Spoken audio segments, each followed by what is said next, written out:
এই যে আজকে রান্না করলাম সয়াবিন আলু আর কোয়াশ পটল দিয়ে বানিয়েছি, পেঁয়াজ রসুন আদা দিয়ে মশলা একদম ভালো মতো। এই যে এটা বানাচ্ছি মানে এটা মশলা দিয়ে তখন ভালো মতন হতে দিচ্ছি।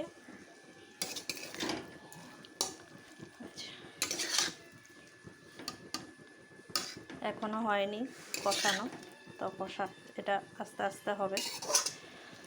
তো তারপরে এখানে আছে বানিয়েছি লাউ বটি করেছি এটা, আর এদিকে কালকের মাছ আছে, কাতল মাছ এনেছিল, তো আমাদের কালকে খাওয়া হয়নি।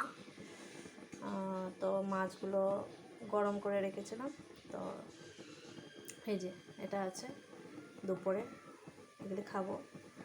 আর এখানে লাউ আছে, আর এই যে সোয়াবিন বানাচ্ছি লাল লাল করে, সোয়াবিন বানাচ্ছি।